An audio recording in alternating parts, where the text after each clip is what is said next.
अब इतने सारे मशहूर सितारे हैं कि कोई गिनती भी आसान नहीं है। हर किसी के नेचर की अलग अलग चर्चा करूं तो भी वो दिन दूर नहीं जब अपने वीडियोस में मैं एक मजेदार डिफरेंस क्रिएट करने में नाकाम होने लग जाऊंगा। वैसे डिफरेंस बुरा होता है अगर भेदभाव पैदा करे, लेकिन उससे पहले डिफरेंस ही खासियतों का रोल निभा रहा होता है। करने की बात हो तो भी और कहने की बात हो तो भी। दुनिया के इतने सारे देश, उनमें इतने सारे अलग अलग तरह के रहने वाले लोग, इतनी सारी वेशभूषाएं और त्वचा की अलग रंगतें। और इस चैनल पर हमारा विषय रहते हैं सारे फेमस सिने स्टार्स, चाहे वो किसी भी देश से क्यों ना आए हों। लेकिन मेहनत वो इकलौती चीज है जो सब में कॉमन होती है, और सही से जड़ पकड़ जाए तो एक आम आदमी को भी उसकी मेहनत फेमस लोगों में शुमार कर ही देती है।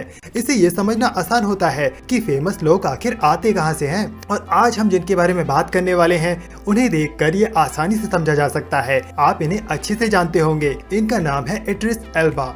मेन किरदार की बात करें तो जैसे क्रिस हेम्सवर्थ का थॉर है, टोबी मैगवायर का स्पाइडरमैन, मार्क रफेलो का हल्क, द रॉक यानी ड्वेन जॉनसन का बैक ये क्या कह दिया मैंने। ड्वेन का फेमस मेन किरदार तो जुमांजी का ब्रेव स्टोन ही होना चाहिए आई थिंक। वैसे मुझे तो स्कॉर्पियन किंग भी पसंद है। नहीं, दा मम्मी वाला नहीं, वो दूसरा वाला। लेकिन इसमें तो कोई शक नहीं कि सर इड्रिस एल्बा का मेन किरदार है हेमडाल, तलवारधारी, तगड़ी पर्सनैलिटी वाला, नियम का पक्का, गंभीर स्वभाव वाला, एसगार्ड के दरवाजों का वो आखिरी पहरेदार। अफसोस है कि हेमडाल मारा जा चुका है थेनोस के हाथों, लेकिन कौन जाने फिर से जिंदा हो जाए, क्योंकि आजकल तो वैसे भी नथिंग इज इम्पॉसिबल है ना। जहाँ तक बात है इड्रिस एल्बा के नाम की, तो ये उनका पूरा नाम नहीं है। उनका पूरा नाम है इड्रिस अकूना एल्बा, लेकिन आजकल वो जाने जाते हैं इड्रिस एल्बा के नाम से ही। क्या आपको पता है कि एल्बा एक अच्छे डीजे भी हैं? दरअसल बचपन से ही उन्हें म्यूजिक का शौक था। मेहनती इड्रिस को उन दिनों किसी भी काम से कोई परेशानी नहीं थी, दिन काफी मुश्किल बीत रहे थे। तो इड्रिस ने क्या किया कि अपने शौक को पैसे कमाने का जरिया बनाया। उन दिनों इड्रिस शादी ब्याह और दूसरे जश्नों में डीजे गिरी किया करते थे। लोग उनके काम को पसंद करने लगे। उनका एक नाम भी पड़ा, लोग उन्हें कहा करते थे डीजे बिग डेडीज। एल्बा आज की तारीख में भी यही कहते हैं कि जब तक हो सकेगा वो म्यूजिक के लिए वक्त निकालते रहेंगे। ये अच्छी बात है कि वो आज तक अपनी जड़ों को नहीं भूले हैं। आजकल एल्बा का एक्टिंग करियर उनके डीजे वाले रूप पर हावी हो चुका है, लेकिन सच फिर भी यही है कि उनके अंदर का डीजे अभी भी जिंदा है। इड्रिस एल्बा ने अपने एक इंटरव्यू में बताया था कि उनकी जिंदगी में सब कुछ म्यूजिक से ही शुरू हुआ। म्यूजिक ही वो काम भी है जिससे उन्हें पहले पैसे मिले थे। एक्टिंग उनकी जिंदगी में दूसरे नंबर पर ही रही है। अब भले ही एक्टिंग उन्हें म्यूजिक से ज्यादा कमा कर देती हो, लेकिन तब भी वो इसे कमाई का दूसरा जरिया ही कहते हैं, ना कि पहला। और ये बात तो सच भी है कि मुश्किल वक्त पर जो आपके काम आता है उसके लिए आपके दिल में गहरी और खास जगह बन ही जाती है, फिर चाहे वो कोई इंसान हो या फिर कोई काम। म्यूजिक को सम्मान देने में इड्रिस कोई कसर नहीं रखते हैं और इसके लिए अपने व्यस्त स्केड्यूल में से वक्त भी निकालते हैं। 2018 में उन्होंने खुद का म्यूजिक रिकॉर्ड बनाया और इसी साल cochlea valley music and art festival में उन्होंने डीजे भी बजाया। Completely mind blowing. जब इड्रिस से पूछा जाता है कि आप इतना सब कैसे कर लेते हैं, तो इससे पहले कि एल्बा जवाब दे पाए उनके फैंस ही चिल्लाकर कह देते हैं, ये है एल्बा का जलवा और क्या। लेकिन अपने मुंह से इड्रिस हमेशा एक स्वीट सा आंसर ही देते हैं जो मुझे बेहद पसंद भी है। वो कहते हैं कि इससे कोई फर्क नहीं पड़ता कि मेरा कितना बड़ा नाम पोस्टर्स पर छपता है, म्यूजिक मेरे लिए जरूरी है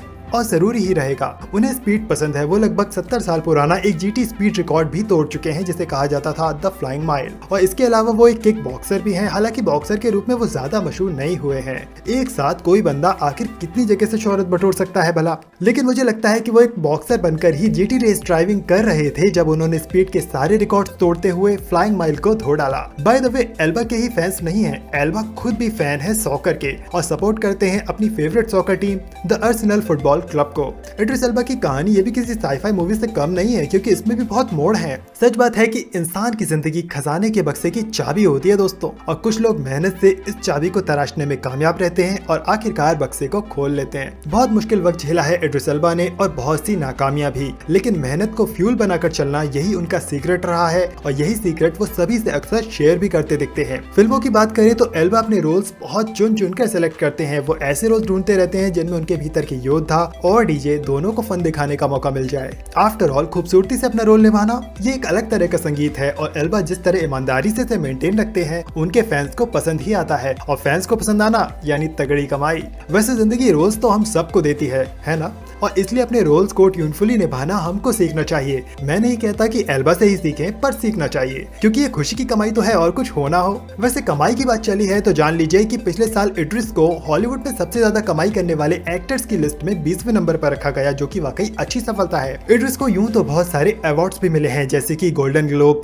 लूथर के रोल के लिए ब्रिटेन की महारानी द्वारा OBE सम्मान, साथ में और भी कई हैं। लेकिन उन्हें आज भी सबसे ज्यादा पसंद है वो गोल्डन ग्लोब जो उनकी बेटी ने उन्हें अपने हाथों से बना कर दिया था, क्योंकि एल्बा जिंदगी का पहला गोल्डन ग्लोब पाने से चूक गए थे। लेकिन इड्रिस मेहनत करते ही रहे, जिससे उन्हें बाद में असली वाला गोल्डन ग्लोब भी मिला। इसमें कोई दो राय वाली बात नहीं, क्योंकि इड्रिस एक योद्धा के जैसे जुझारू, मेहनती और साथ में एक संगीतकार भी हैं। तो आज जिस किरदार को लेकर वो जाने जाते हैं वो है हेमडाल, और उसके बाद नाम आता है लूथर के किरदार का। इन दोनों कहानियों में इड्रिस दुश्मनों की वैसे ही बैंड बजाते हैं जैसे वो असली जिंदगी में प्रॉब्लम्स को फेस करते, बस असल जिंदगी में वो ये काम बिना तलवार या बंदूक के करते हैं। इड्रिस की तेज रफ्तार जिंदगी सच में तेज रफ्तार है।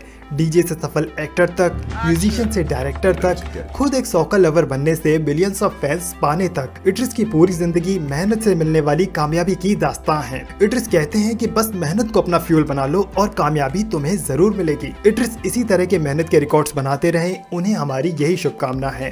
आज उनका जन्मदिन भी है, तो हैप्पी बर्थडे इड्रिस। और इड्रिस जल्द दिखने वाले हैं सुसाइड स्क्वाड 2 में अपनी हार्ले क्वीन यानी मार्गरेट रॉबी के साथ, तो उसके लिए बेस्ट ऑफ लक इड्रिस। तो फ्रेंड्स, आपको आज का वीडियो कैसा लगा कमेंट्स में थोड़ा सा बता देना, एक लाइक ठोक देना, एक शेयर मार देना। मिलते हैं अगले वीडियो में, तब तक के लिए Bad guy. The mission has been compromised.